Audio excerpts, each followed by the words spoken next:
மாண்புமிகு தமிழ்நாடு முதலமைச்சர் திரு மு.க. ஸ்டாலின் அவர்கள் கடந்த 7/3/2024 அன்று சென்னை கொளத்தூர் பேப்பர் மில் சாலையில் ரூபாய் 26.86 கோடி மதிப்பீட்டிலான முடிவுற்ற திட்டப் பணிகளை தொடங்கி வைத்தும் மற்றும் ரூபாய் 176.90 கோடி மதிப்பீட்டிலான புதிய திட்டப் பணிகளுக்கு அடிக்கல் நாட்டினார்கள்.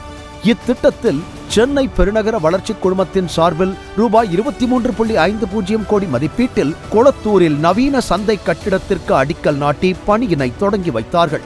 இந்த நவீன சந்தை கட்டிடமானது 0.73 ஏக்கர் நிலப்பரப்பில் அடித்தளம் மற்றும் 3 தளங்களுடன் 61,429 சதுர அடி மொத்த தளப்பரப்பு கொண்டதாக அமைக்கப்பட்டு வருகிறது. இக்கட்டிடத்தில் மொத்தம் 99 கடைகளும் 63 இருசக்கர வாகனங்கள் மற்றும் 62 4 சக்கர வாகனங்கள் நிறுத்துமிடமும் அமைய உள்ளது.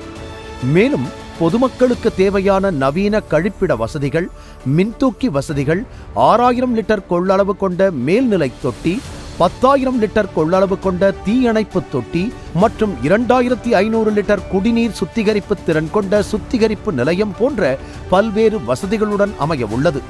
தமிழ்நாட்டின் எதிர்கால கட்டமைப்பு வளர்ச்சிக்கு என்னென்ன திட்டங்கள் தேவையோ அவற்றை நமது அரசு கண்ணும் கருத்துமாக செயல்படுத்தி வருகிறது. மனிதவள மேம்பாடு, மக்கள் நல்வாழ்வு, சமூக நீதி, வறுமை ஒழிப்பு, தொழில் வளர்ச்சி என பல்வேறு காரணிகளை மையமாக கொண்டு தமிழ்நாட்டின் வளர்ச்சி இப்போது வடிவமைக்கப்பட்டு திட்டங்கள் செயல்படுத்தப்பட்டு வருகின்றன.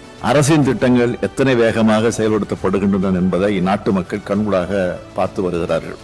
இந்தியாவிலேயே தமிழ்நாட்டை முதன்மையான மாநிலமாகவும் வளமான மாநிலமாகவும் உருவாக்கிட வேண்டும். இந்த நவீன சந்தையினை விரைவில் மக்கள் பயன்பாட்டிற்கு கொண்டு வர இன்று நேரில் பார்வையிட்டு முக்கிய ஆலோசனைகள் வழங்கிய மாண்புமிகு தமிழ்நாடு முதலமைச்சர் அவர்களுக்கு நெஞ்சார்ந்த நன்றியினை தெரிவித்துக் கொள்கிறோம்.